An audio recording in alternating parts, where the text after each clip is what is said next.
So what I'd like to talk about, and I have some things on the board. I want to start. So this is interpersonal conflict class. What's the first thing you think of when you hear conflict, or someone comes to you with conflict, or you're in a workplace environment and there's conflict? Like what comes to mind? What? I mean, like, okay, fight. What else did you say? Anxiety, war. I think of war. I mean, conflict to me agitates me, gets me, in like a war zone. So everybody has a phone, and I want you to go to a website called Astrolab with an E, so astrolabe.com. Don't worry about your birth time. We're not worrying about our birth time. So for anyone who's watching the video, go to a website or Google what Mars sign was in when you were born. And I want you to bring up your birth chart, and we're going to talk about Mars. Yeah, that's fine. Mars planet looks like this. Okay? And the way you resolve conflict, the way you interpret conflict, the way you avoid or accommodate conflict is all located in your chart with Mars, the archetype of the warrior. So, I said to you before, so here's Mars. Now I have it here as creator, and we're going to get to that, why creator is the word that I have on the archetype slide. Because that is important. That's an important concept that we're going to learn this month. But for me, I think of war, I think of war zone, I think of warrior. So that's sort of like, find a word, okay? And that's a trick with astrology. When I teach astrology, one of the things that I try to do is get people to get one or two keywords about the planet so that they understand that that's the planet of that. And Mars is the planet of war. So wherever somebody has Mars, and we're not looking at placement, we're only looking at sign, because I want to go through a conflict resolution style linked to astrology. Now, why do I do that? I've told you guys that how I got introduced to astrology, and I always tell you, Jungian was a closet astrologer, a closet a metaphysician, a closet hermeticist, but he was a psychiatrist and wanted to be taken seriously. So he created his psychodynamic theory or analytical psychology around these concepts that obviously I believe in and teach, and that's why I consider myself a Jungian, although not Jungian. And so you guys are sort of learning to be sort of little Jungian psychologists as well. That when I first was introduced to astrology, I saw this woman on TV. She was a Pisces like me, therapist like me, and she says that she uses the chart, and within minutes, she sees everything she needs to see about the client. This is such a valuable tool in terms of your practice. So if you're coming, let's say you're an IO psychologist that works in workplaces, and you know you're working with a particular team, you can bring up just their birthday. That's like sort of HR information. No one needs to know. Birthday tells you what sign their Mars is in. You want to know what sign your Mars is in. Now, I'm not saying that that's it. There's aspects and there's a house and all that stuff, but we can't, this isn't an astrology class. I have to tie it into psych. But it's sufficient to know what sign your Mars is in, because Mars is the planet of war, conflict, strategy. We're going to talk about Athena and Aries and so forth in a minute. And the sign tells you how that person fights. Is it Gemini? Do they fight with their tongue? Do they fight perhaps with nasty words or with a rational mind? Are they Cancer, that they fight with their heart and their emotion, or they hide? That's a very big piece of information on the psyche of your client. Specifically, if they're coming for conflict issues, they have a conflict in their family. It could be a legal conflict. It could be a relationship, that a couple that you're coming, how they're different fighting styles. Like, this is very useful information. And honestly, with just the birthday, which is what I'm having you do on that chart, you can see. So I want everybody to find the Mars symbol. It's usually red. Red is the color of war, blood, right? Mars is usually red. It's considered the red planet astronomically. That's the symbol. Look for that, and then you're going to find the little symbol. And I'll go through what the symbol is because you won't know unless you have a little cheat sheet. Sometimes the website tells you Mars in Aquarius, Mars in Capricorn. The other thing that you could do if you don't want to go to the chart is just Google what sign was Mars in on March 14, 1973, my birthday, and it'll say Capricorn. So you can also do it short that way, okay? So as always, I have to start with mythology. And I put on the board 2 specific myths. And again, throughout the month, we're going to kind of come full circle with this. I have Artemis and Apollo, and I have a beautiful picture of Artemis here. And what does she have in her hand? What's she holding? Can you see that? She's an archer, absolutely. So she's got her little bow and arrow, okay? And then I've got Athena, who I absolutely love. She also has a sword. She's got a staff. She's got her owl. We're going to talk about the symbolism of all that. But let's first start with Artemis and Apollo. So in mythology, Apollo and Artemis were brother and sister. I need you to understand this concept because at some point we are going to talk about a masculine archetype. Aries or Mars is a masculine archetype, but we are both masculine and feminine.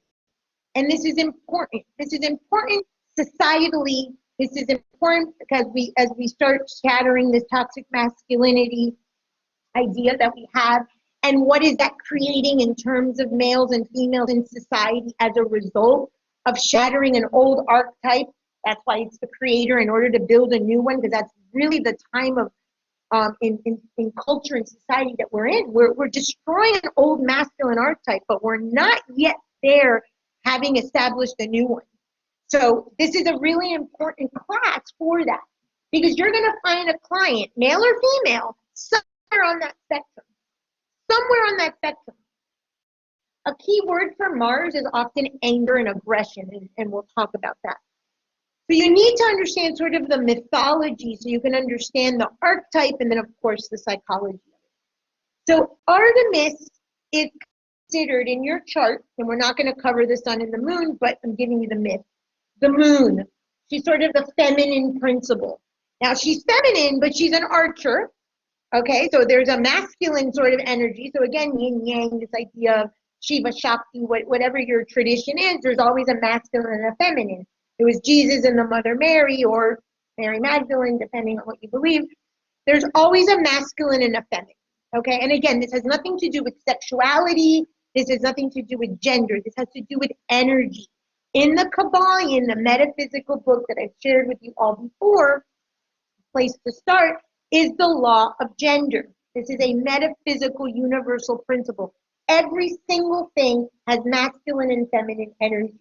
In my language, everything's a system, and you or your partnership or your household or your organization is going to have, the system can only have 100%, and you will determine in your life, for instance, as an individual or in your client's life, what percentage is masculine energy, what percentage is female, or feminine energy, and how they're going to show up in the world. And if it's out of balance, as I was, and hence, you know, my sort of cancer journey or whatnot, and has brought me more to balance, you'll have to help shift that client in that energetic perspective.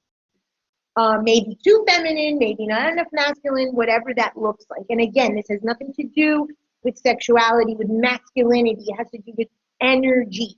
Okay, so Mars is an energy that every single person has. Your chart, as I told you before, is your psychological organs, are your psychological organs. This is the psychological organ of war, of strategy, of conflict, of solving problems, of making money, depending on how the person uses that energy. So we have to talk about the feminine principle, even though this is a masculine archetype, okay? And Artemis was the sister to Apollo. They were twins. She was the moon, he was the sun. So again, if you want to go into astrology, you'll look at the relationship between your sun and the moon. That's not today's class, but this is important. She was birthed and within minutes helped her mother give birth to her brother Apollo. Okay? So this is symbolic in the essence that our moon, which is what we have to sort of stop becoming a whole other class, is so that we can make way for the moon, the sun to bright shine, and that's the hero and whatnot. And conflict definitely has to do with the hero's journey. The warrior archetype, which is Mars, has to do with the hero's journey. Anytime you see a story of a hero, there's always some warrior, whether it's Hercules or whether it's Mars or Aries. These energies are always found together. So we're just going to focus sort of on the Aries. But she's the feminine aspect of the hero. If the sun is the hero, you need, in the masculine aspect, you need a feminine aspect, and she has the bow and arrow, okay? So it's not, even though it's a masculine archetype, okay, and you spoke about the anima and the animus, and he said that men have an anima, which is a feminine principle. We've been taught to suppress that, or men have. Women have an animus, which is a masculine sort of principle. We were taught to suppress that. Now that's shifting and shattering, and everyone's sort of role confusion because no one knows what they're supposed to be or who they're supposed to be or what role, and we see that in the evolution of our society. And all of this is important because we're on our way to creating a new definition of masculine and feminine, hopefully in a healthy way, a healthy manifestation of Mars, which is both the balance of the masculine and feminine principle. We're not there yet. We are trying to get there as a society universally, okay? The other myth I want to share with you is, oh, by the way, Artemis is what's called a virgin goddess. This is oftentimes what you're going to see in the feminine principle is the virgin goddess. Athena, too, is a virgin goddess. There's a strong link to the father. It's this father-daughter dynamic. So we'll see this a lot in clients' hear story that there's a strong father-daughter dynamic. Oftentimes there could be a sexual aspect. Mars, especially in Scorpio, is the most sexual placement in the chart. But Mars also represents sexuality. In a man's chart, it could be how he performs in bed. In a woman's chart too, it could be the man or the type of man she wants. So there's a lot of information in this archetype. Okay, it's not just conflict. So I'll give you sort of all of it. This is Athena. Athena is my favorite warrior goddess. Why? Athena's father was Zeus. Again, father-daughter. She has no mother. Okay? And she's birthed from Zeus's head. Now, Zeus is also the father to Aries. Hera and Zeus were married, and they birthed Aries. Okay? Mother, father, and their favorite child, Aries. That's the favorite child of the Olympians is Aries. But Athena, oh, and I have to tell you, Zeus and Hera were always fighting. It is notorious because Zeus is a whore and slept around and cheated on her. Hera, even though she represents the energy of the home, the marriage, so if you have a very strong archetype of wanting to be a wife, you probably have a strong Hera archetype or a strong seventh house. But you're probably naggy, conflicted, perfectionist. You start seeing that these archetypes bring in a certain kind of person. It doesn't mean that you're all of these things, but I want you to start getting the gist of how these archetypes show up in someone's life. So this Hera archetype was always fighting with Zeus, checking his phone in a modern day language. You know, where are you? What are you doing? Nagging, be home, because he was always cheating. So the product of, and this is important from the psychology, when you understand and you ask your client, tell me about your mother and your father. When your mother and father are always fighting, the product of that is going to be war, Aries. The kid is a product of the war of the home, of the marriage. Even though they married forever, Hera and Zeus are the sort of couple of Olympus, it was a constant war zone. So Aries was the product of that marriage. So that goes to marriage and family counseling.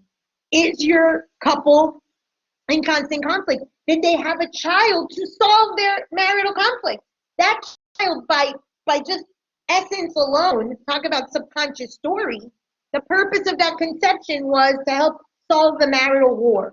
So you see how much information there is when you get the story. So Zeus and Hera were always in conflict, and they birthed their favorite son, Ares, War. Now, Ares, or Mars, in the chart, is the god of war, again, god of conflict, what this class is about, but he's the warrior, the force, the brute strength. Athena, on the other hand, is a birth from Zeus's head. And it is said that Zeus had a huge migraine, like his head was hurting, and out she came. Another version of the story, which I personally like, is Hephaestus. Hephaestus was the god of fire, thrown to the bottom of the ocean. Hera hated him, threw him to the bottom of the ocean, took an axe and cut Zeus's head open, and Athena was born. The reason I like that version better is because Athena, yes, is strategy, intelligence, intellect. How am I going to solve this conflict like rational, not brute strength like Ares? But Hephaestus represents fire, which is transformation. In order to effectively have conflict resolution, there has to be some transformation in that relationship between the two people. Both people need to somewhat change. Everyone needs to give in. So there has to be some transformation from both people in order for an accord to be reached, right? So that's the first reason I like that story better. Second, Hephaestus is a very spiritual, it's a Piscean or spiritual principle. And really, you need to go beyond your mind and your body, which is where conflict lives, and bring in somewhat of a spiritual understanding or a spiritual principle, compassion, empathy, understanding, in order to really solve conflict. So I personally like that symbolism of the story even better, that Zeus's head is exploding, but Hephaestus is necessary. The fire, the transformative concept is going to birth her. And that goes back to the creator. All conflict must lead to some death. Something, like I said, in each individual needs to die. In Spanish, we say ceder el paso, which is like allow for someone to come in and take the space, and you step back a bit. Everybody needs to kind of make an accord, an agreement that they're going to lose something to gain something. This idea of losing something to gain something is a very, very, very spiritual principle. It is the spiritual principle. Okay, you must lose something in order to gain. You cannot create unless you destroy. And this is the simple conflict resolution, class in one sentence. Teach your client or your client to give something up, to kill something in them or in the negotiation so that something new can be birthed. If no one is willing to do that, there's never going to be a resolution. And so these myths teach us this. A moment ago, I was telling you about my simple chop wood, get enlightened, chop wood. After a death cycle like the one that I had, I look the same, but a 5-year process of enlightenment happened. That is what died. I had to let go of something for the new person. Although it looks the same, it's the same 2 people in the organization, the same 2 people in the marriage, something had to die. Okay, so this is a simple sort of wrap up, if you will, of conflict resolution. And that's what these myths speak of.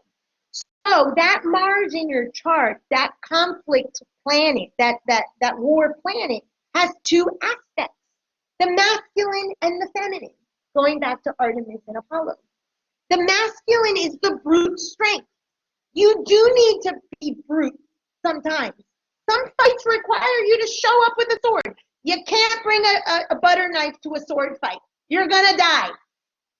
So you have to show up appropriately to the circumstance. And I struggled with this a lot. I wanted to be the calm one, me calm. the calm one, the nice one. A lot of us are conditioned, specifically feminine, females, but now we're seeing this move into the nice guy, archetype. I write about this in my book. I don't believe in nice. I believe in kind. There's a difference. And we're seeing this with men, sort of like, okay, well, I can't be masculine because it's toxic, so now I'm hyper feminine. And again, it has nothing to do with sexuality. It has to do with energy. How do I manage this? Because I want to show up as an aggressive, let's say, that's been a term misused, as an aggressive male, but now that's going to be judged wrong. I mean, we're struggling here in terms of what the hell are we? What roles do we assume? Our relationships are being affected by it. Our children are being affected by it. Obviously, that's part of the big transgender movement. If you just look at it energetically, trying to figure out the masculine and the feminine energy. That's all it is. It's a spiritual movement, trying to then incorporate it into the physical. So this is something that's happening universally, okay? And so the masculine is the Aries. They're showing up with the sword. They're showing up with the brute strength. If you need to fight, you fight. Doesn't mean you have to fight dirty. I'm not about fighting dirty, but you fight equivalent to what is at stake. You're not going to send flowers to someone who just sent you a legal subpoena. You're going to send, I guess, a subpoena or whatever legal action back, right? It's an equal sort of force. And then the feminine principle is the strategy. Use your head, not the sword. Use the thought process. Use the communication process. That's where we come in as therapists, helping people to utilize more of the feminine, the strategy, the Athena, the wisdom. All throughout mythology, specifically with Hercules, who is absolutely one of my favorite sort of mythological stories in his labors, Athena shows up to help. It's like the feminine touch. It's like the wisdom. Let's get out of the anger and the aggression and let's use our mind. This is where we see a mind-body connection. And then what I said before about Hephaestus is sort of like the mind-body spirit. That's the idea of showing up in all three aspects so that we can really be beings and tackle situations.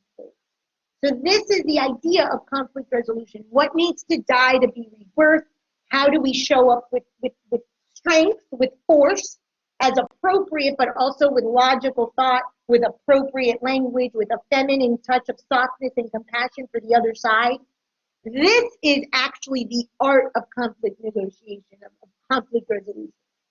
That's the reality of what this class is about. And we can't just jump into conflict resolution styles, my style of teaching. In that, I have to kind of give you the story and the big picture. So in your chart, you have a Mars on your chart. Now, so just to preface, if you're looking astrologically, the planets talk to one another. Those are called aspects. So for instance, my Mars is square Uranus. That is a very short temper. I'm very short temper. I'm obviously very passionate. So it's not only my Mars, it's of course the aspects. That's a whole other class. But there is more to it than just the Mars, but we're concentrating on that. Okay, the other thing is the house. The house where your Mars is located, if you do know your birth time and you see your house, the house tells you where you're going to fight. So mine is in my second house. Anybody who knows me know that I fight for my values: integrity, authenticity, transparency, truth. This is my focal point. The second house is values. The second house is also money. I definitely fight for my money, and it's in Capricorn, which is ambition, and I am an ambitious person. So you start seeing what the person's battleground is, so to speak. If you see Mars in the fifth, that's the house of children. They might be really one of those sort of helicopter parents that are fighting for the kid and that kind of thing. So that's where the energy shows. But we're just going to look at the sign.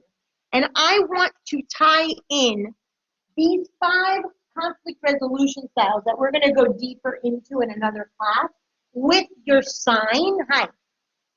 With your sign.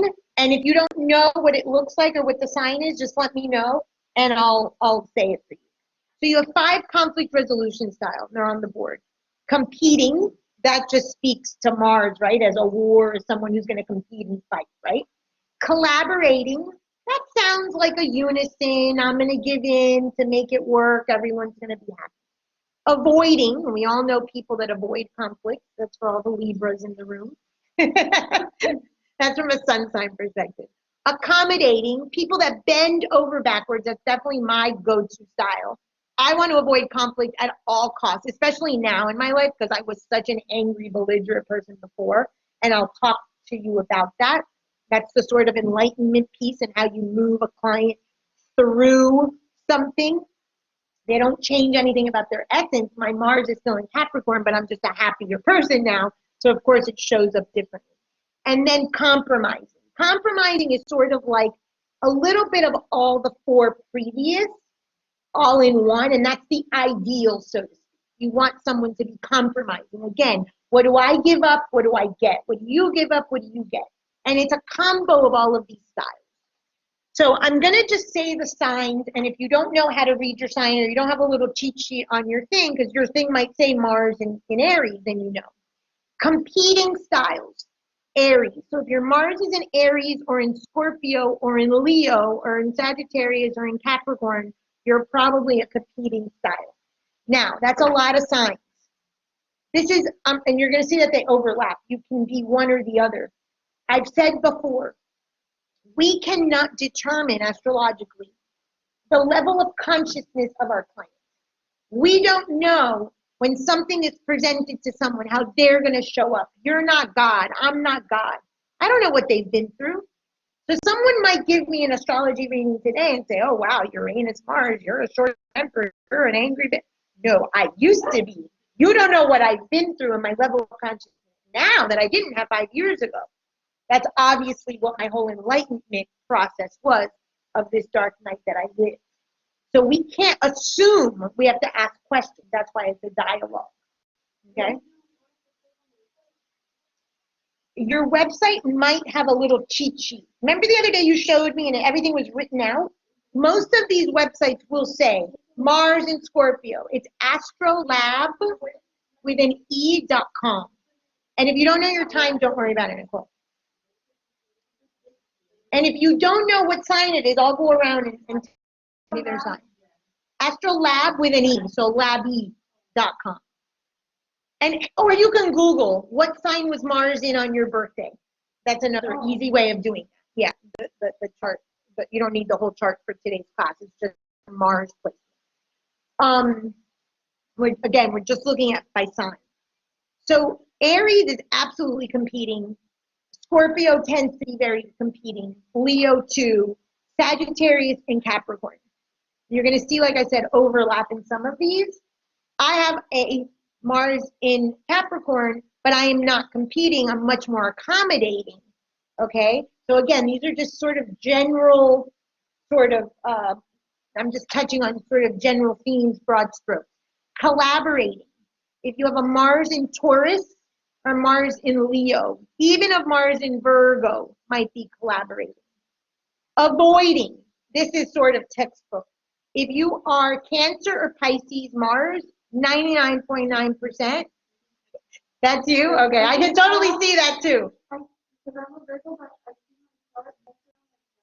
Okay, and you totally come off that way. Like, Nicole's not going to be confrontational. She even tiptoes, like, when she has to ask me questions, you know? So most people with Mars in Cancer or Pisces are non-confrontational. They avoid, they hide their head in the sand. There's actually a myth.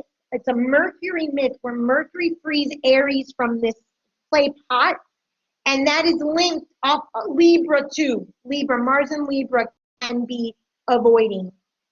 They tend to be more accommodating, but they can be avoiding because they don't like confrontation, Libra per se. And Mercury comes out and breaks Aries out of this pot. And that when I teach that class, I say, oh, this is when somebody has like a Mars and Libra, Cancer, or Pisces. They're definitely avoiding. It could be Virgo, and it could be Aquarius. Now, I'm not going to go into all of it, but just an example, why would Mars in Aquarius, it's such a rational sign, they're intellect, they're scientific, because they also think they're above. So, oh, European, I'm just going to avoid you and not bother because I'm too busy doing my research at Harvard, kind of thing. So I'm just kind of giving you that, why I'm giving you these broad strokes. accommodating Taurus, Libra, and Aquarius. Now remember, this is not your sun sign. This is your Mars sign. What your Mars sign is in. That's what the chart will tell you. Yes, we won't go into the degrees, but yes, the degree will tell you sort of what process or what level, stage of the process you're in. And then compromising, Libra, Gemini, Sag, Pisces, Cancer. Now, why would I say Pisces, Cancer is avoiding and compromising? Because the key point here is compromising is the conflict resolution style that's sort of the healthiest. That's the combination of the other four. And this is sort of the union, if you will, of all of the other styles. So you have to have a little competition. I told you, you need to come to the sword fight with the sword fight.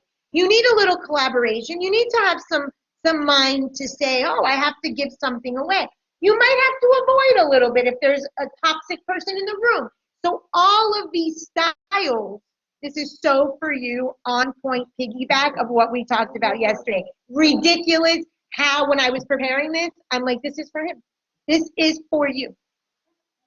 And then compromising is sort of like hints of all these conflict resolution styles. So a lot of these signs in a healthy manifestation. What's a healthy manifestation of? You've gone through one hell of a process and you've learned and your level of consciousness has evolved. I hope that after 5 years, mine has evolved. You don't have any aspects in the chart. You have a nice, healthy Mars on your chart. It's not aspected negative with anything, or it's trine with something. That will tell me in a client session if they have a healthier manifestation of Mars, or versus someone like me that has a square that they show up angry or used to show up angry and belligerent and stuff like that. So those are the healthy manifestations. And that's our job.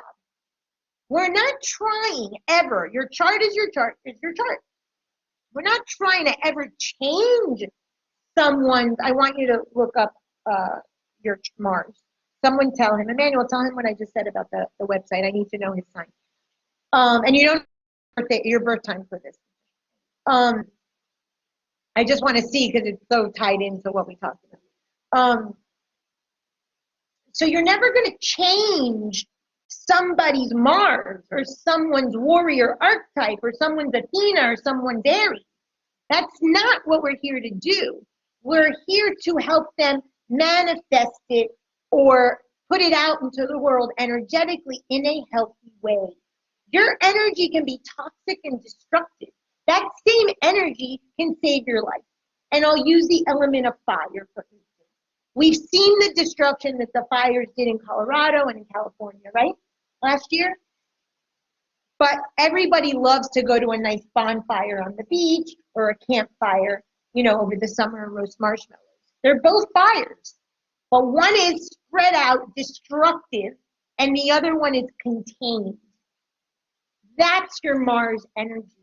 Is your Mars energy contained? Are you manifesting it healthy? Is your warrior archetype helping you to build something or maybe destroy to build something new? Or are you just a blatant asshole that's violent and domestic violence and abusive? Very different Mars and Aries. That's a very typical Mars and Aries. Those two scenarios. Mars and Aries is the warrior archetype in its healthiest, most balanced manifestation, which I would look at a chart and see that. I would never tell that to a client. I would look at it as a whole. I would see their story. That's something they're going to have to learn in their life to become is the healthy warrior, because that starts off as abrasive, assertive, destructive. So this is the growth process. So you're not telling anyone to change, stop being competitive. No, you're competitive, you're competitive. But let's make it healthy competition so that everyone wins. Are you understanding this as an energy? And when I tell you the masculine and the feminine, Athena, honestly, with that Zeus, shows you that this is super, super important. That we need both the masculine and the feminine in order to make this archetype really scream and really be powerful. Okay? So I want to, and this is not my work at all, I'm borrowing this.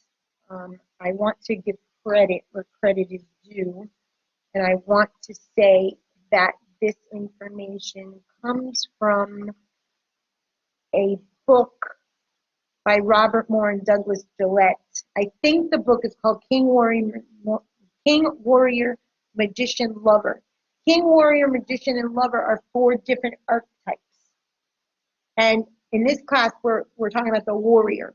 But they wrote this book and they talk about this. And I'm going to share some of the information. But I first want to talk about these archetype cards that I have here. So I love Carolyn Mace. Carolyn Mace took the archetypes to a whole level and created like a whole system around archetypes. It's a beautiful thing. If you're into archetypes as I am, you'll love her. But I picked out from the deck a bunch of different cards that relate to the warrior archetype so that you get other words to it. So obviously the first is the warrior. Now what's important and what I'm going to read and address from this book that they really talk about it beautifully is this idea of the light and the shadow, okay? Every single archetype, everything is 2 sides of the coin. So in my book, when I talk about the good buckets and the bad buckets, that's another way to say the light aspect or the shadow aspect.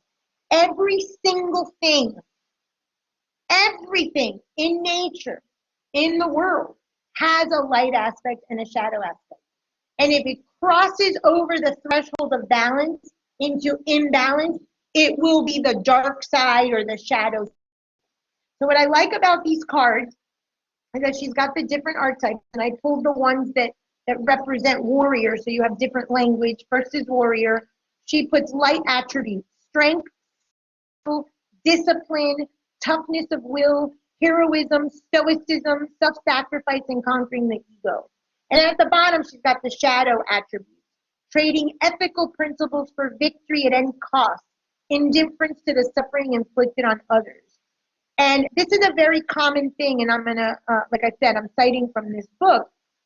One of the qualities that they talk about that's important in the warrior archetype is emotional attachment. And you've been to war, Victor. Can you go on the battlefield and have your heart wide open and worry about the guy that you might need to kill? No, you need to be emotionally detached. It's war, people. It's war. I did not learn that lesson and got totally slaughtered in my custody battle because I went with my heart, with my butter knife, to a friggin' sword fight. A sword, gun, every tool known to man, because that was my ex-husband. So you've got to show up appropriately. And emotional detachment is one of those things. And one of the things that these authors say that really resonated with me is when soldiers come back from war, one of the things that's so difficult is for them to integrate into their family life, be back in the emotion with their partner, with their children, with their home, with the family, with tradition. Why? Because they're still sort of in a war zone mentality. It's very hard. And that might be, especially if you're dealing with PTSD clients, a typical warrior archetype, you may need to sort of integrate the feminine principle of, okay, at war you're emotionally detached, but now you're at home. This is safe. You've got to open your heart up. Again, that feminine to the masculine. It's the balance. But at the war zone, it's absolutely appropriate to be competing, to be a warrior archetype, emotionally detached, so that you could save your life, your country, your values, whatever it is you're fighting for. Does that make sense? And I say war zone, again, that has to do with the house in which your Mars is in. That's going to be your war zone. Some people are obviously soldiers going off to war, but your war might be your children, might be your marriage, it might be your profession, wherever that energy is, okay? So she and her cards have the light aspect and the shadow aspect. So I picked out some words that I thought were very Mars warrior archetype. Liberator. Obviously, a warrior is a liberator, right? They may liberate a whole town of people, of women and children that are being suppressed. That part of you is liberating perhaps a part of you. We need to talk about anger, which is very intertwined with these myths, with this archetype. I'm not going to read, but I'll pass them around. So there's light and shadow to the liberator. The knight. anytime in mythology, like Arthur and the Knight of the Round and the Knights of the Round Table, that you have the knight energy, that's a warrior archetype, obviously. Knight in shining armor. That was the end of every story. The knight in shining armor came and kissed Sleeping Beauty or swept Cinderella off her feet. We were all fed this pack of lies that this was the way it was going to go. The story ended, they lived happily ever after, and then you got married, and reality set in, and you're like, what the hell is this? Okay? Then the war starts, right? That's a whole other myth. That's another class when we do relationships. But the knight, this idea of the knight, he comes with his armor. He comes to save and liberate and salvage the princess from her condition. That sort of archetype. And again, this has nothing to do with a man. This has to do with the masculine energy, not the gender. We all have this archetype. The bully. The bully right off the bat, in my opinion, is a shadow archetype of the warrior, right? Although Carolyn Mays has light and dark. I'm not reading them. The rebel. The rebel is a bit of a warrior archetype. You have to be a little bit rebellious to heed the call when you're called on a journey.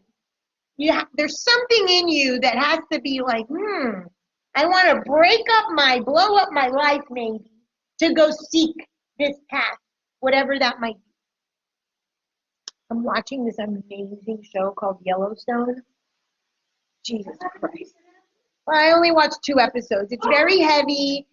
Remember, I live in the spirit world and I work with spirit all the time. So I have to really, especially because that's kind of dark stuff, so I have to balance that. But I like it. And you're right. The boys are beautiful. Okay. Okay. Funny enough, you know the first episode when they do the white woman, the woman in white, the healthy version of that archetype is actually Athena. Athena is like the woman in white. Oh, okay. Well, I haven't gotten to that. That's how she died. But when they saw her on the bridge in the news stories, when they said the woman in white, that I was like, everything in story has already been written in another story, mainly mythology. So I'm always like, oh, what myth are they playing out in this show or in this movie? And that's the Athena, which I'm assuming, and I probably will never get through the 12 or 15 seasons, that there's going to be some full circle there with the balancing energies of the female and the masculine. Because the first episode, dad loses the wife, right? You know, there's a death there. So, of course, the writers need to know that they have to come to a circle. Of course they do. They've all studied mythology. They've all studied story. This is what Joseph Campbell said. Joseph Campbell said there's one pattern to the story, the hero's journey. Great book, Hero with 1,000 Faces. He studied them from all different cultures and religions and traditions and philosophies. They're saying the same thing. That's why I have hashtag no new stories. There's no new story. Go to mythology and you know what story you're living. So I love that when they said that about the woman in white. I'm like, oh, there's an Athena theme here. These people know. Martyr. At the root of people, Mr. Nice Guys, why I don't like nice, and I talk about this in the book. I like kind. Kind is a real archetype. Kind is a real quality. Nice is fabricated. Nice is conditioned. Nice is taught. Society said to you, be nice. You're not freaking nice. You might be kind. I'm not nice. I'm kind. I used to try to be nice. And then it would come out because all archetypes, when you squeeze them too much on the light side, the shadow comes out. So I have this story when I used to work at the nursing school. I was dean on one of my not nice days, my bully days. I had red heels, cherry red high heels. And I would wear those and everyone would shudder and say, oh shit, she's in a mood, she's in a mood. I know that red, the Mars planet, red war, I was ready to fight. Something triggered professionally or personally or inside me that I needed to wear those red shoes and let everyone know. But the nice girl couldn't, so I wore it on my Pisces. So the little nice Pisces was pissed. So we show this in many ways in our actions, our verbals, our nonverbals, our clothing, etc., today, after I got dressed, I was like, oh, I should have worn red, but maybe not, you know? But I thought of that. So the martyr is the other side of the warrior archetype. And in this gentleman's, this Morin Gillette book, they actually talk more about it, where it's almost like the shadow or the bad bucket, to use my language, or the dark side of the warrior archetype, because you really are just acting like a martyr. You're pretending to be nice, but you're really not, and you like the martyr. And if you remember from a previous class, I taught you about the triad. There's a victim, there's a perpetrator, and there's a martyr. And we'll do that again for those of you who haven't taken that class. But that triangle, you're always one of the three. And that is something you can use in a conflict resolution in your own life or with clients, which is who is presenting as the victim, who's presenting as the perpetrator, who's presenting as the martyr. None of them are great. The most honest, so to speak, is actually the one that's presenting as the perpetrator. Because they're actually saying, I'm the one violating, I'm the one showing up angry or taking something from you. The other two are a bit sneaky. The martyr is one of those. So if your Mars is in Pisces, you tend to have a martyr archetype. Jesus was obviously the sacrificial lamb, the biggest martyr. Pisces is linked to Jesus. So anything in your chart that's Pisces is linked to the martyr and victim archetypes.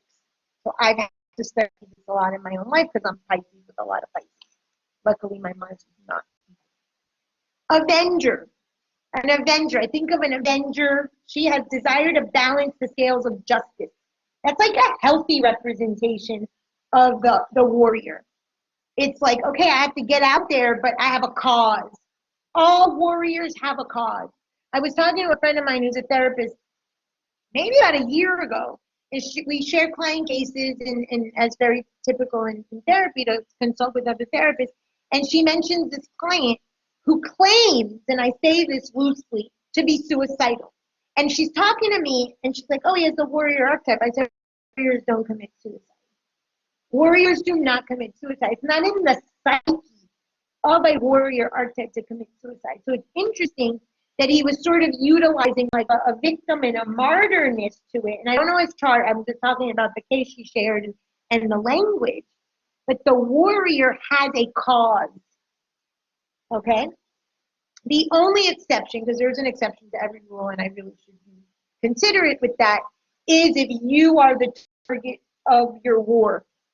So yes, you could in essence kill yourself if you're the perpetrator, if you're the enemy, and that is something obviously that exists psychologically, spiritually, mentally, but that's really rare to have this archetype engage in suicide. Doesn't mean that you don't have a depression or have suicidal ideation at some point in your life.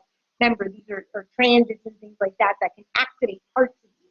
But usually someone with a very strong warrior archetype doesn't tend to think in terms of suicide. Pioneer, you have to be a pioneer with a warrior archetype. And destroyer. And it goes back to what I have here, that Mars is the creator. Mars rules the second chakra. The second chakra, we've spoken before, is birth. Many years ago, and I know I've said this before, I had a client and I channeled an entity, Shiva. I don't have Shiva here. I have him at my house. Shiva, but I do have Kali. Okay, so this is so in every mythology, you're going to have the masculine and the feminine. Okay, Shiva is the destroyer, but so is Kali. She's like the female counterpart. Okay, and in terms of destroyer, Shakti is like the love counterpart, but that's more of the feminine balance. But just so you can see, there's nothing lovely about her, right? I mean, she is destroying God, right? The destroyer archetype. So I was channeling this guy named Shiva, and he comes through and he says to me, pregnancy is the most balanced act. I was like, that's interesting. Because in pregnancy, the woman is breaking down her body, right? There's aspects of her body that are being broken down to create a new body. That, in essence, is the act of balance. So conflict, and I want you to understand this, when you have couples, when you have a person who obviously is coming to you in conflict, you can educate your client that the psychology of conflict, whether it's an internal conflict or an external conflict they're having at war, is that something in that person's life is trying to get balanced. There is something that must die in them in order for them to forge something new, to create something new. So I have Mars as the creator energy, but it obviously, on the other side, has to have something destroyed. And so if someone comes to you in conflict, and I did have a client the other day who says, I feel like I'm at war with myself. I feel like I have an inner war going on. And what I shared with him was, well, that's perfect, because that's energetically your mind, your body, your spirit telling you that something needs to die so that something new can be birthed. So pregnancy, yes, we think of the woman birthing the baby or making a baby, but we're all birthing something new. And if any of you want to birth something new, something must die. You have to surrender, let something go for this new creation to happen. And that's what this energy is. That's what the conflict is. So imagine going into a session with a client, teaching them that inner conflict is actually noise or pain caused by themselves, by their body, by their soul, whatever language you speak, so that they can, in essence, destroy something so that they can create something new within themselves. With astrology, it's super easy because you can see where it's transiting and you know exactly what it is that they're trying to recreate. So that's the gift and the beauty of astrology. But as a therapist, you're going to hear these things too. Imagine, and this is something that I speak to clients about, it's actually what my newest book is about. So you guys know that I have this theory of the snow globe, and everybody is sort of born into a snow globe. Okay, that's your origin story. That's your subconscious, your childhood, all of that. Same thing happens in a couple. When I see clients as a couple, I ask questions, and that tells me everything. Anyone remember what those two questions are? No? How'd you meet?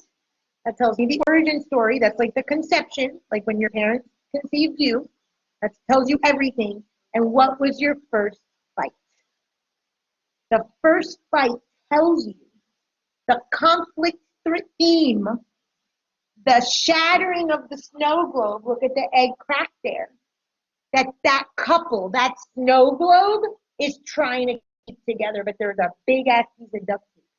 And they usually come to you at the 7-year mark or the 14-year mark when there's some skinny cow in the relationship, some shattering. That could be infidelity, that could be gambling, that could be drinking, that could be, constant bickering, that the kids are leaving to college and now they don't know what to do because they don't like each other. That's when they show up to you. But if you ask, what was your first fight? That tells you the thread of the crack of that snow globe that couple needs to work on. Your job, in my language, is to shatter that snow globe in that weak spot and rebuild them on a new foundation, on a new origin story, and then a new first fight. That's when couples show up at our office. So how lovely to explain to a couple, rather than you're wrong and you're wrong, this is destined to be this way so that you can shatter this and rebuild, destroy, because you already learned that lesson, and now rebuild on something new. Some people will say, no, I want out, and they don't want to see reconciliation, and that's okay. Those might be sort of a competing type of personality, whatever. You're not going to save, you don't save anyone anyway, we don't save anyone, but if someone doesn't save their marriage, it's not ultimately your responsibility. They may not want it to have rebuilt that snow globe, and they're not at the same level, and it shatters. But just like if someone comes to you and says, I'm having an inner conflict. So there's a little Native American story that I absolutely love, and I think it really speaks to this sort of inner fight. And I share it with clients. I share it with my kids a lot. It's this grandfather, and he's talking to his grandson. And the grandfather's like an old native, sort of wise man of the tribe. And he says, son, there's an inner fight going on inside of you with two wolves. There's a dark wolf and there's a light wolf. And the grandson says, Grandpa, who wins? And he's like, it depends which one you feed. And I'll use this, especially with my daughter, quite a bit. I'll be like, which one are you feeding? Are you feeding the masculine warrior? Are you feeding the feminine warrior? Are you feeding the nice? Are you feeding the kind? Are you feeding the competitor, the abuser, the violent, the aggressor? Or are you feeding the one that's communicating? Are you feeding the one that wants collaboration? So when we have these words and these stories and these definitions, it makes conflict resolution easier, I think, instead of just saying, oh, you guys are fighting and let's figure out why you're fighting. The story is bullshit. The client story, let's strip it down to the root. That first fight usually tells, the way they mean, the first fight usually tells me everything. Usually. And that's what this new book is about. So those are the archetype cards from here. So I'll pass those around if you guys want to look at them. But I pulled these out. These were the ones that spoke to me. So I want to talk a little bit, if you want to look at those. I want to talk a little bit, like I said, about this book that's King, Warrior, Magician, Lover. I'm not going to lie, I have not read it. I've skimmed through some of the material. It is archetype related, and they talk about this masculine archetype. So like I said before, we're sort of redefining the masculine, right? I mean, just to give you some sort of history spiritually. Back in the day, we were ruled by feminine or goddess energy. Anyone who's sort of into the new age loves the goddess energy, the moon cycles and all that great fun stuff. So the pagans and the Wiccans and the Celts, like the woman was sort of in charge, the goddess energy. If you ever saw Wonder Woman, not the most recent one, I haven't seen the most recent, although they have to depict it because it's the myth, but the one prior, the one with Chris Pine, at the beginning scene, there's an island with all the Amazonian women, okay? Usually, the Amazonian women are Aries. So usually women that have Mars and Aries are Amazonian women. That's the energy, that's one of the myths that they're living. It's a very, very common, just sort of like interesting nuggets, that women that are Aries or women that have Mars in Aries, or if you have Mars in the fifth, usually as a woman, as a man too, that you will only have women because you're living out this archetype and this myth. If you see families that have like 4 girls or something, there's usually a very strong, okay, Joy, there's usually with the check down your chart, there's usually a strong Aries or a strong Mars in the fifth or a strong Amazonian essence there. So we are living out from the collective unconscious, as you would say, we're living out these sort of stories and myths.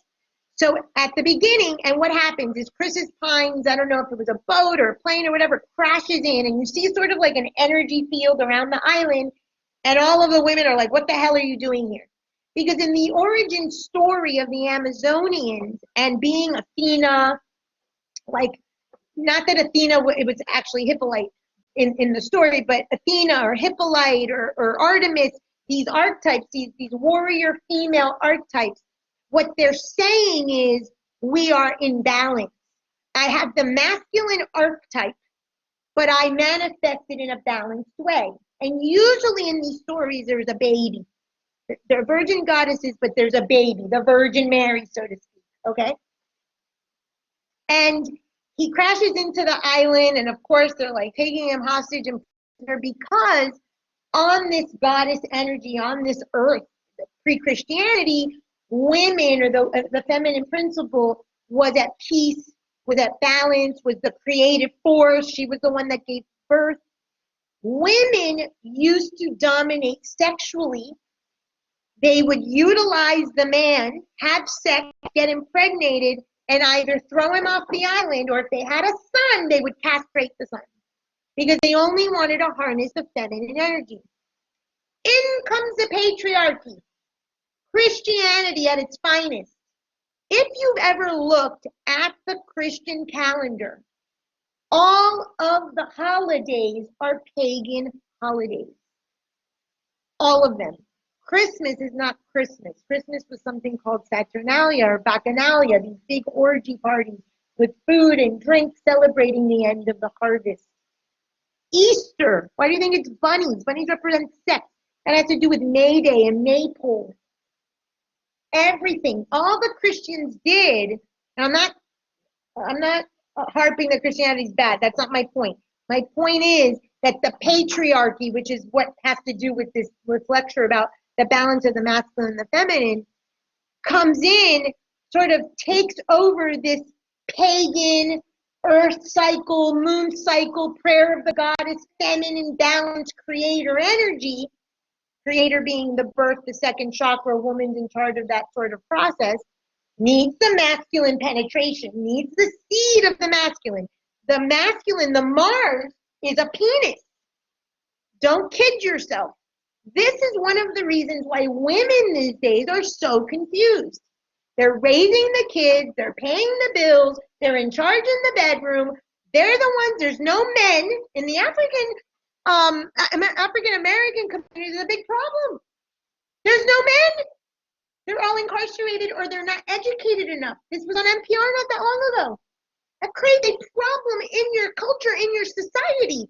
Because now woman is masculine and feminine. There's no partner, there's no penetrator, there's no seed. Now you're forced to be masculine and feminine. That disrupts the culture, that disrupts society. That's why no one knows their role. What am I? That was me. I was the provider, a castrated guy, a mother. What the hell was I? My Mars was all screwed up and convoluted. Cancer and my death process helped me to sort of organize that energy and get very clear on how I wanted to show up in the world with a very strong Mars placement and obviously ambitious and have the warrior archetype, but in a healthy way so I can balance my feminine. So these are the things that are showing up. So the patriarchy comes in with their swords, with their war, with their knights, with everything, and the man. The man takes over and destroys the feminine principle, destroys nature. That's earth. All the feminine, the women in the back of the temples or bowing their head or covering their faces, not being able to be seen, not being able to be heard, and we all know the story. And fast forward to today. Energetically, we are having a massive shift. We are trying on earth to balance this. I don't know if we're ever going to see this in our lifetime. Maybe my kids will see it in their lifetime. So that's why the sort of breakdown of the patriarchy and the breakdown of the masculinity that now is in the law of pendulum, which is a metaphysical law, we swing, that I have here, 0 to 100, 0 to 100, until we find that middle ground. Every one of your clients is swinging that pendulum 0 to 100. Am I perpetrator? Am I victim? Am I kind? Am I nice? Am I angry? Am I assertive? You know, that sort of thing. But universally, we're having this shift. So here we're shattering the patriarchy. Women have been, getting more roles, but they've also been doing all the chores and the masculine and the feminine roles in the home. There's a lot of single women, that whole story. Now we're going to the transgender. That's trying to equal, find an equilibrium with the energy. So we're seeing this society, culturally, universally, as a big pendulum that's happening in the world.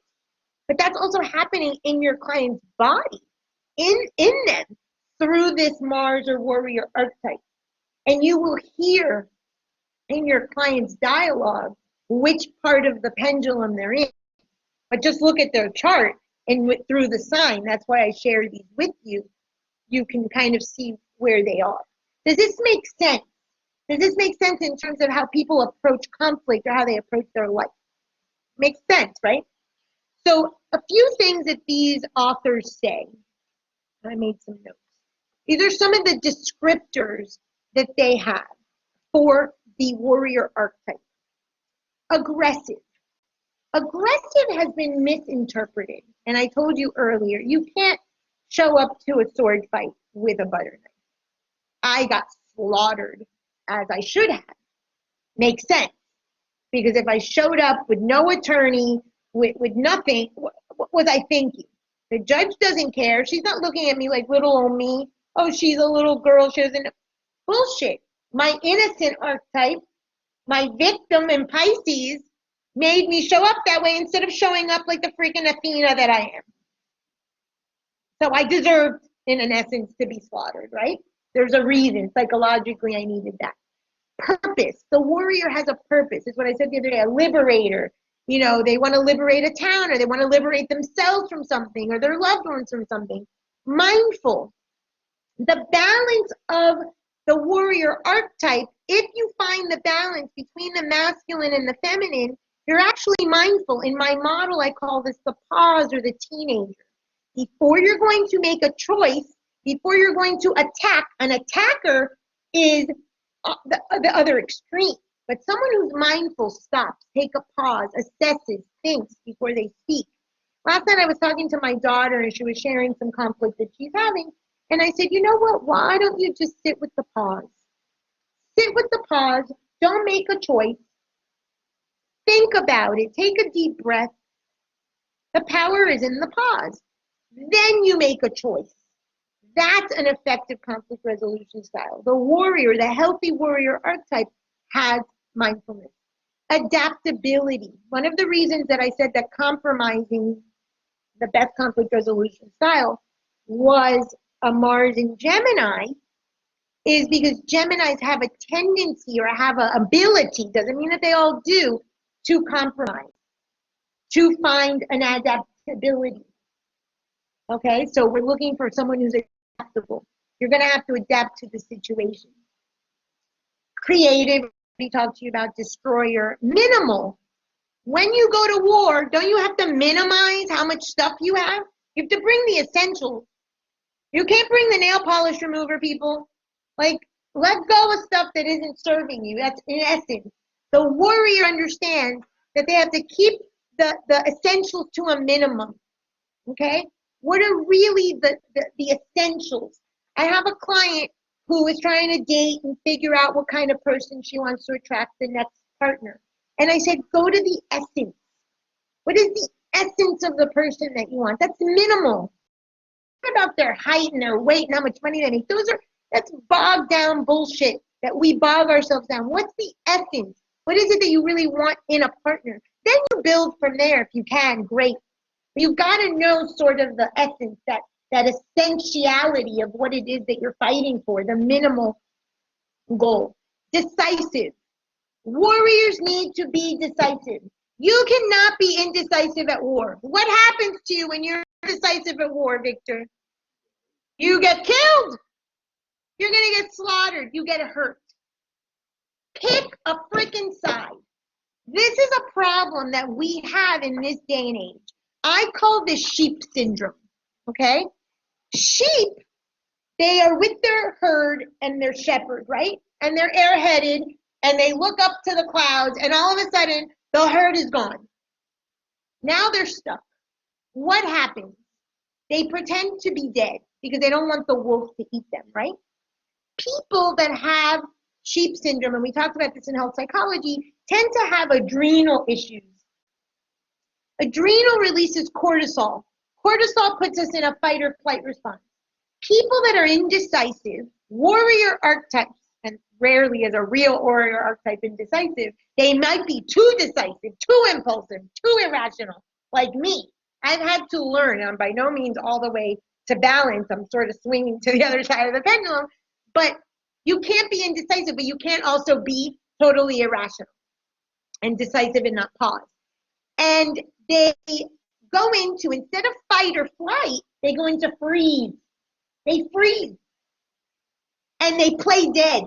And I have seen this in my practice, that people that have this sheep syndrome are indecisive, they can't make decisions, and they tend at the physical level to have kidney issues. Kidneys ruled by Libra. Libra is the most indecisive sign.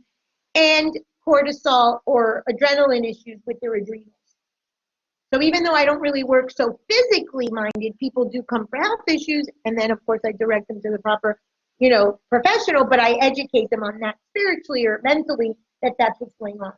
That tends to be The warrior who cannot make a decision tends to be someone who is still punishing themselves for a previous decision or a previous choice they made that they believe changed the course of action in their life, made them a failure, they lost it all, something. I'm just going to use the example of like the stock market. You made a back stock decision and you lost $1 million. That person can easily go into freeze mode, into indecisiveness, and never make a good choice or a choice again. And not making a choice is a choice. So indecision in itself is a choice. So the warrior needs to have a decision. You have to pick a side. Now, I'll throw in some spiritual literature here for a minute. You pick a side, you have a dogma, you have a political affiliation, you have an idea about your views on whatever. Yes, spiritually, when we are actually on a spiritual path, when we get to the point that we're working on sort of liberation or moksha and our spirituality, yes, you should, quote unquote, should transcend. I don't know if I have my own sign.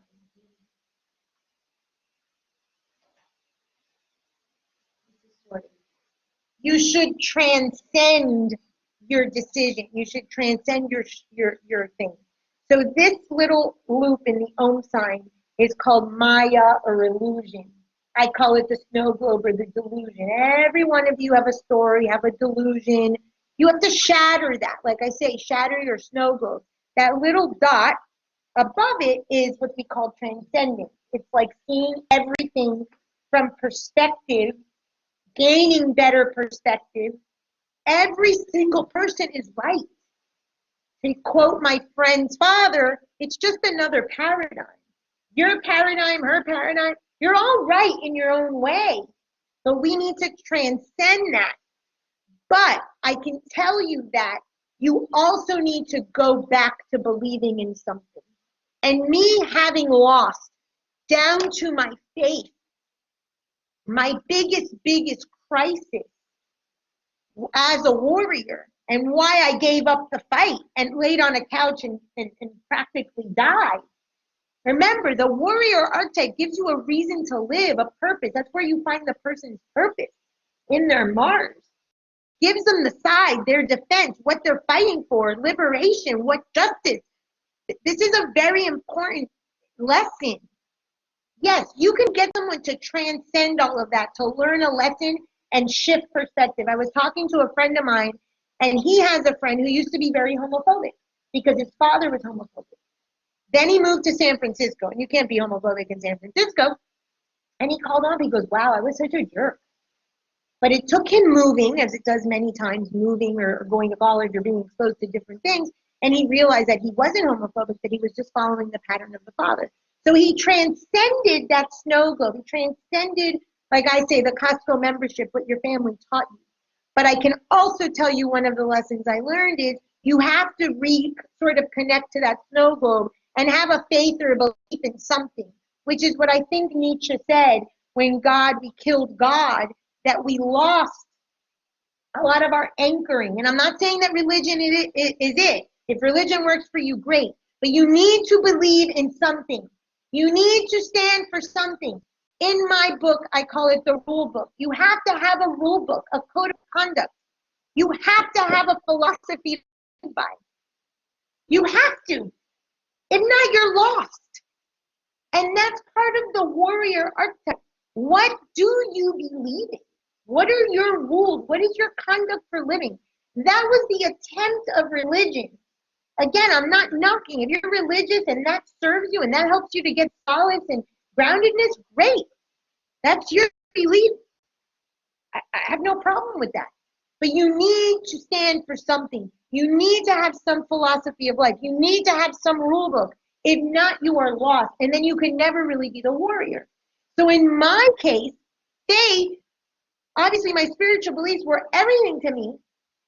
Pulled out from underneath the rug, I, sort of waddled for several years, and then I had to go back to that snow globe.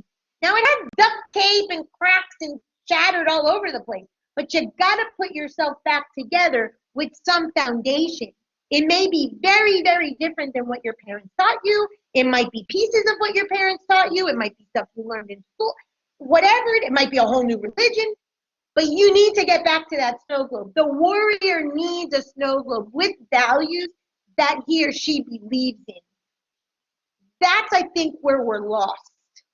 I think we're in the evolutionary process that we shattered a snow globe. I'm just going to call it the patriarchy for a moment, and everything social justice and LGBTQ rights and everything that we've seen just in the past year alone. We haven't found our new snow globe. I don't think culturally, societally, universally, individually, I see a lot of clients that don't know. That's why they come to me. What the hell is my purpose? So you have to connect to your warrior archetype and have something to stand for. And I like how these guys in their book put it. Disciplined. The warrior has to be disciplined. My entire book is based on a law. It's a metaphysical law called the law of octaves. I'll give you the 2-second version. I know I've said it before. It's based on the principle of the number 3 and based on the principle of the number 4. The number 3 is change. Father, Son, Holy Spirit, Shiva, Vishnu, Brahma, positive, negative, neutral. We know from science that there's a positive, negative, neutral energy in the world that makes anything be created. That creation energy is necessary. The woman needs to be penetrated in order to plant the seed so that the baby can be born. But then you need 9 months. In that 9 months, you're building. So you can start off New Year's resolution 101. I'm going to go to the gym more. I'm going to eat healthier. I'm going to fill in the blank. But if you're not consistent and disciplined and actually show up and go, then you're not keeping with the 9 months of the pregnancy. You're not building. Okay, so the masculine energy penetrates the woman, right? That's the 3. That's the creative force. That's Mars. That's why it looks like a penis. That's why it's the sign for the male. You need to be penetrated with energy, with good thoughts, with positive vibes, with healthy food, with a desire, a will. That is the masculine principle. Mars in your chart speaks of your passion. Someone like me, very passionate. You know I have a really good Mars because I'm super passionate, right? But if that passion doesn't get me to do what to do, show up for work or eat the good food or get to the gym, that passion is dying. That, and I'm not going to rehash marriage and family, but a couple months ago we did marriage and family. I told you Sternberg's theory, 3 principles of relationship. Passion, yes, we all need a good sex life. Intimacy, that pillow talk and those conversations and the healing part of that. And then commitment. Without commitment, consistency, discipline, whatever it is you want to call it, you're never going to make it. That's what gives a relationship longevity. Same thing. That's why my book is The Child. The child is penetration. Dad, mom conceived you. Great. You're now a body, you're alive. But how am I going to make sure you're going to grow into adulthood? With consistency, stability, discipline, giving you a bedtime, giving you good, healthy food. And my model, it's why it's called the adult, because those are the ways that the feminine part of it, the longevity. You may not know this, but every sign or every element has a polarity. It's either feminine or masculine. Symbol, I love symbols. Is this masculine or feminine? Why? That's not why, but okay, it's a good chance. Okay, this is literally an erect penis, right? This is, my triangles are lopsided, but this is the vagina. So, the Jewish star, in one symbol, again, has nothing to do with Judaism, mysticism, because Judaism is very mystical, is balance is only found in the masculine and the feminine principle together. Again, this has nothing to do with gender and sexuality. This is energy. You yourself, animus, masculine, feminine, Mars, Venus. It's written in a gazillion ways in every single tradition. Okay? Boils down to that. In alchemy, which is like a mystical sort of metaphysical science that was hidden for many years. And the idea was turn lead to gold, was really making yourself, you're born lead and you're turning yourself into gold through the lessons that you learn and what you let go of. You've got the symbol of fire and air. I'm sure I'm not somewhere. Fire and air are masculine. Why are fire and air masculine polarity? What did I just say? What do fire and air have in common, these elements?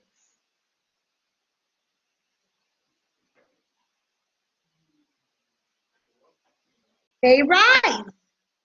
And water and earth are feminine polarity because they go down or they're to the earth. So anybody who has a Mars in a masculine polarity, so the masculine signs, fire or air, is going to have a tendency to be more masculine in the way that they submit that energy. So you would teach them to maybe add a little feminine or a little water and earth. If someone has a Mars in a feminine polarity, in a water or an earth sign, then you might need to help them get a little fire and air to their life, depending. The other thing is the child or the penetration aspect, the masculine aspect of penetrating, war, sex, whatever that principle is a masculine energy. You need a feminine polarity to make it last. You need the earth and the water element to be consistent. And consistency has to do with earth, what we do day in and day out. So people that tend, because I have a very strong earth Mars and it was not so until now. So I had the potential, but I hadn't maximized it. They tend to have the consistency, and what they need is the passion. They need to be injected with the passion because they already have the water or the earth sign in their Mars that's going to give them the consistency. Vice versa. If you've got the fire or air sign, you probably have the passion and the impulse, but what you need is the consistency, or in my model, the adult steps. So these guys call it the discipline. Emotionally detached, we talked about this. You need at war, the warrior archetype needs to be emotionally detached. I'm not saying emotionally detached completely. I'm an extremely emotional person. My Mars, however, is emotionally detached. It's Capricorn. If I need to strategize, not with custody battles and divorces and all that, because my emotions got the best of me. I'm talking about work, professional situation, because it's Capricorn, which rules work in my money house. So that's also how the chart builds. I can sit in my corner, I can strategize with that, and I have my Athena, my warrior archetype kicks in. So you have to pull away from the emotion a bit when you're in your warrior archetype. If your emotions are ruling you, you're not going to make a logical good choice. Okay, so we have a couple of things going on here. When you have a client, it's very rational, very logical, they're throwing science and research at you, that's great. But the question to ask that client is, what happened? What trauma made you leave the body?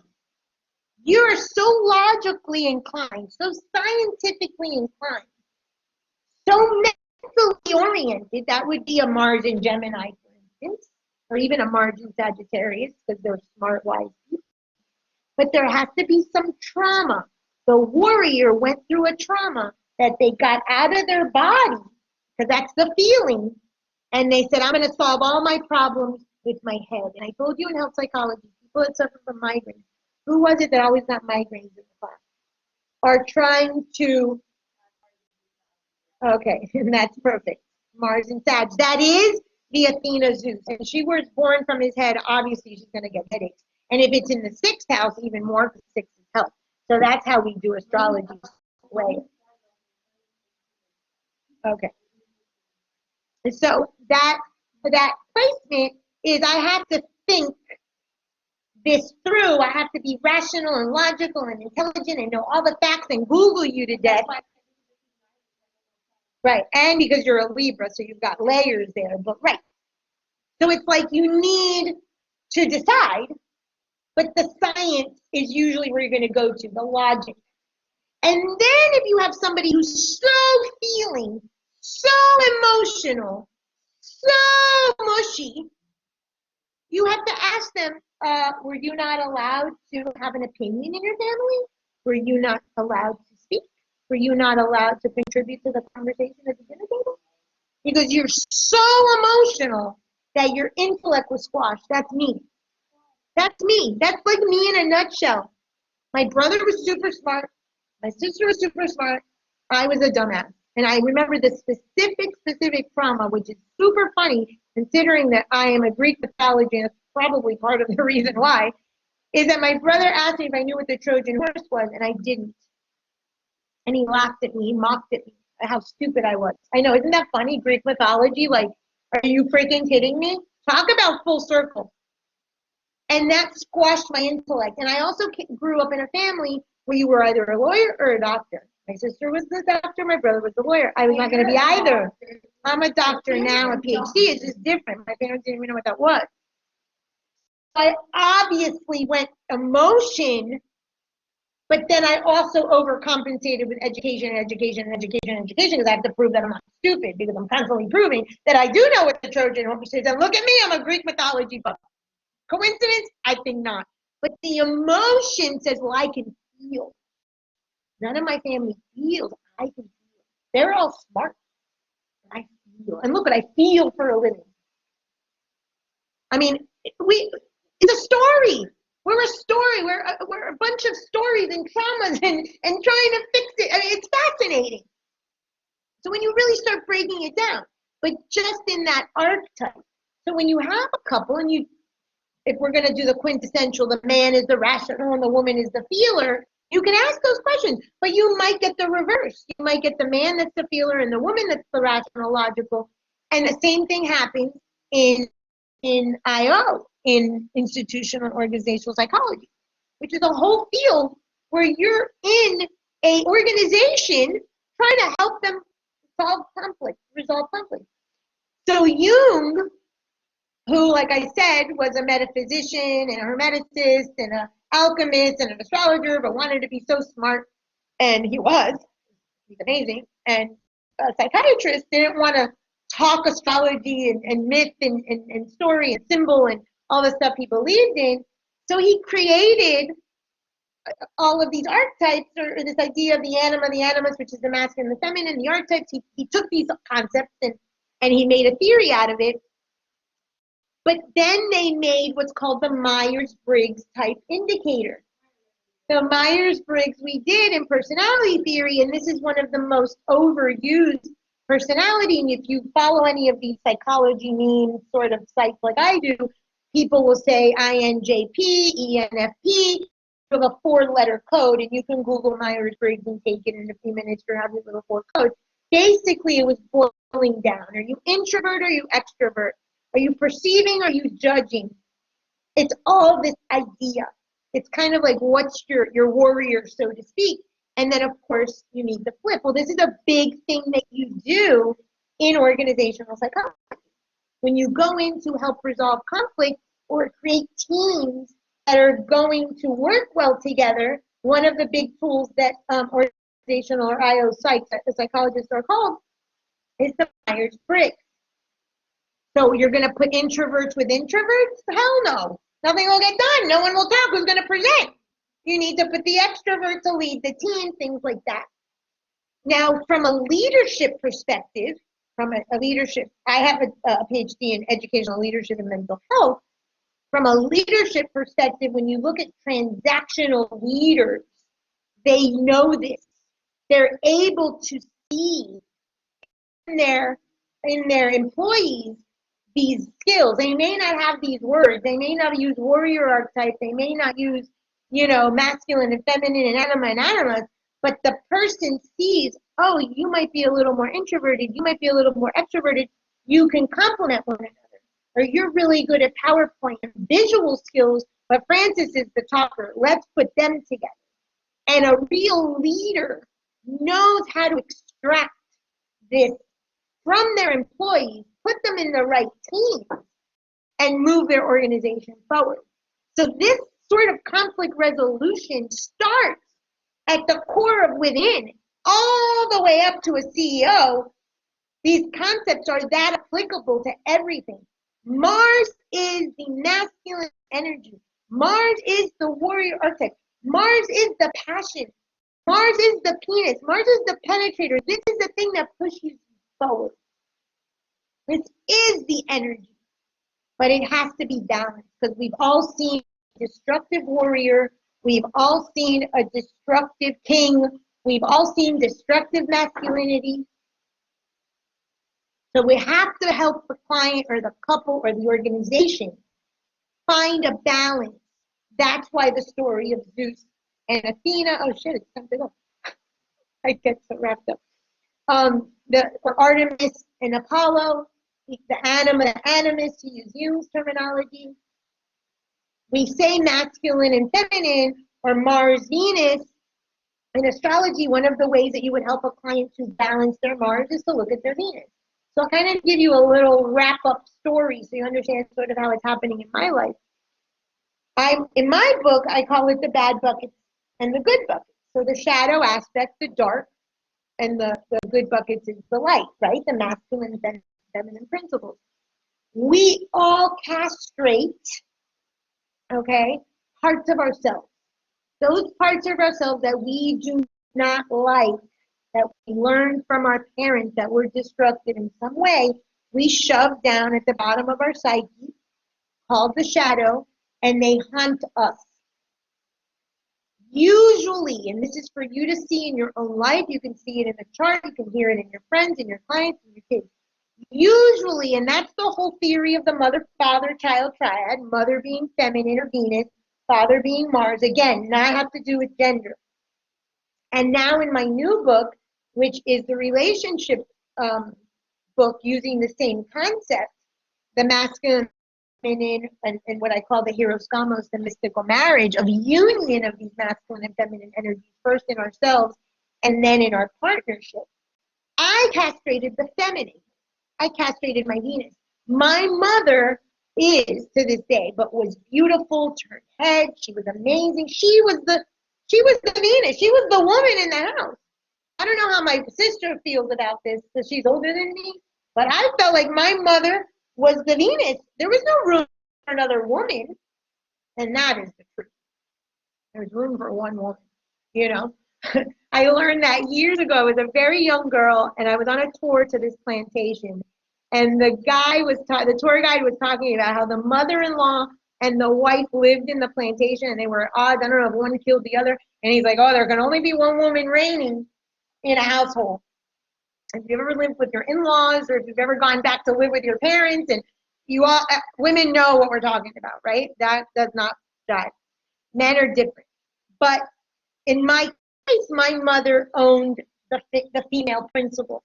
So it was very easy for me to become my dad and own my masculine principle. And I won't rehash my whole story, but I've obviously played that out to the T, down to the penis, right? I mean, this is how literal we can show up in our life. The other day, a friend of mine was asking me something about balance because he does this kind of work too. And I said, I need to integrate my feminine. I need to integrate my mother. And what I didn't want to learn, besides I don't wear makeup or anything, part of that because the makeup, I took it to the extreme, but I never wanted to learn the feminine, the female, how to be a woman, how to be a lover, how to be a wife, how to be a partner. So I was a mother and I was the man. I lived that out. But this is like the first time I'm like in a healthy, balanced relationship, trying to show up as the woman, working that feminine principle out so I can be balanced. So you can see that with your client. You can see that with yourself. You can see that in an organization. Is it too masculine? Is it too feminine? How do we flesh out? And in your own life, go back to that triad. Are you more your father? I am my father's good bucket and bad bucket, but I love that part of me more. It's so hard for me to be my mother. It's usually the parent who rejects, knowingly or unknowingly, that's the element or the masculine, the feminine, or the anima or the animus that you've castrated. And really to come full circle again, whether it's a couple and that energy of masculine and feminine, an organization, an individual, yourself, you've got to check that sort of balance of those two energies. Does this make sense as an approach to conflict resolution? I know it's a little unorthodox, as I am, but I will tie in all of the theory with conflict resolution, like I said, with the 5 styles. But I kind of wanted to give you that energetic perspective, because if you do go into an organization or you do talk to a couple or a client, you're actually, without knowing, feeling that there's a little bit of this or a little bit more of that. And that's, in essence, trying to balance that energy. Any questions? Okay, let me stop the recording and take it.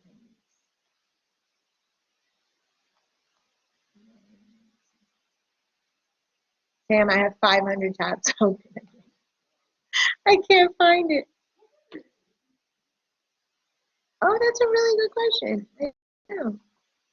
Hey, Shayla. Okay, let me stop the recording.